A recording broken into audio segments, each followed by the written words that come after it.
السلام عليكم ورحمة الله وبركاته، أهلا وسهلا بيكم. في الفيديو ده هنتكلم عن جزء تاني من تطوير ميدان السيدة عائشة. احنا كنا طبعا اتكلمنا عن جزء في فيديو آخر عن تطوير الميدان نفسه، لكن ده جزء ملحق بالميدان، يعني ده مدخل الميدان من جهة صلاح سالم أو من جهة القلعة. القلعة كلها أو محيط القلعة بالكامل بيتم تطويره وتغييره بالكامل. الجزء تحديدا اللي احنا واقفين قصاده ده كان هنا فيه 5 بلوكات سكنية امام مدخل القلعه مباشره في الجزء ده تحديدا، وكان في منطقه اسمها عرب اليسار، ودي كلها تم ازالتها بالكامل ونقل السكان، وبقى محيط القلعه بالمنظر اللي انتم شايفينه ده. ده يعتبر المدخل الرئيسي للقلعه، والجزء ده المدخل الرئيسي لميدان السيده عائشه اللي في الاتجاه اللي قدامنا ده.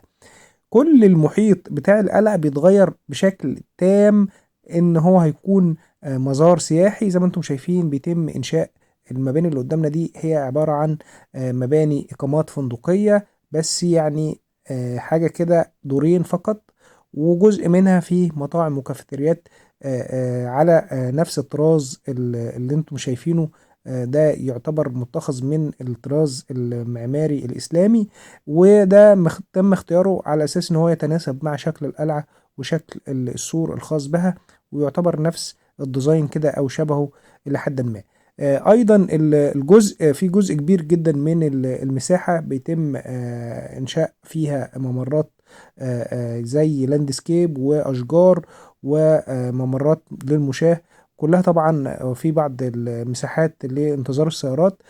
تم عمل يعني شبكة مرافق كاملة في بعض المباني الأثرية، ودي تم الحفاظ عليها وموجودة حاليا وبيتم ترميمها، زي مثلا بئر يوسف وبعض المباني التاريخية الملتصقة بالقلعة.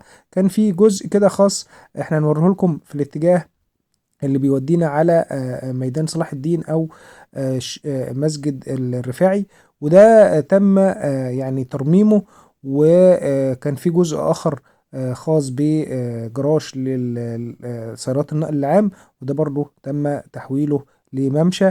الجزء ده كده أنا واقف في ظهري كده ميدان السيدة عائشة، واللي قدامنا ده شكل العقارات، شكل المباني الجديدة من الاتجاه لناحية الميدان.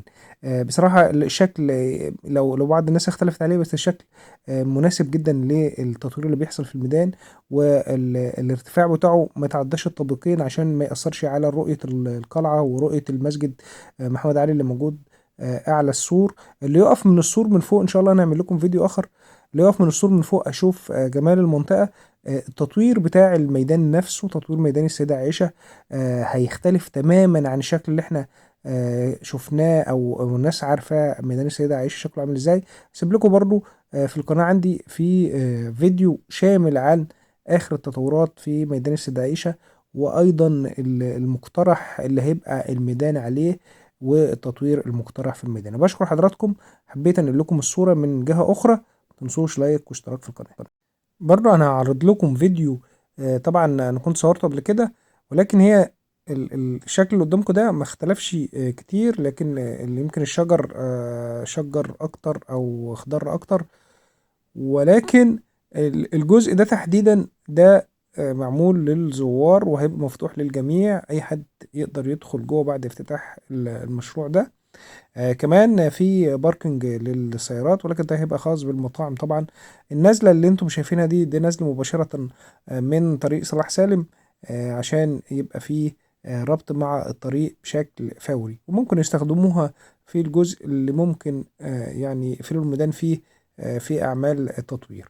المباني من جوه شكلها بالمنظر ده، والمطاعم بتطل على القلعة مباشرة، وفي برجولات وفي لاندسكيب وفي أشجار وفي ممشى فوق جنب سور القلعة مباشرة. هيبقى برضو في رمبات عشان يخدم ذوي الهمم وذوي الاحتياجات الخاصة. المطاعم ديت أو الكافيهات ديت هيكون فيها أنشطة مختلفة زي بازارات، زي مطعم وكافيتيريا. المنظر من فوق برضو حابب افكركم ان ده فيديو يعني مش قديم قوي، بس بيظهر التصميم اللي فوق اللي أنا قلت لكم عليه. اللي فوق ده اللي بيتم تنفيذه ده ممشى واتعمل دلوقتي، واللاندسكيب والتشجير اللي موجود.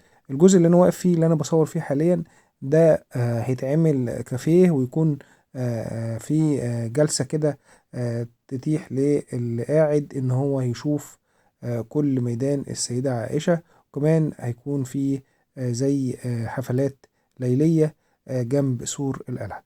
كل الكلام ده طبعا ضمن مشروع كبير جدا بيتم تنفيذه في القاهرة، اسمه أو بيستهدف إعادة الرونق الحضاري والمجد الحضاري للمجد التاريخي للمحافظة بشكل عام، لأن القاهرة فيها مباني تراثية كتيرة جدا ومباني تاريخية مهملة، وبيتم استعادتها حاليا. من ضمنها مشروع تطوير القاهرة التاريخية، ومشروع تطوير القاهرة الخديوية اللي هي منطقة وسط البلد، واللي احنا فيه حاليا ده ضمن مشروع القاهرة التاريخية. بشكر حضراتكم شكرا جزيلا مرة تانية. متنسوش طبعا لايك واشتراك في القناة، ولو في أي أسئلة قولها لي في التعليقات إن شاء الله أجاوبكم عليها. شكرا جزيلا.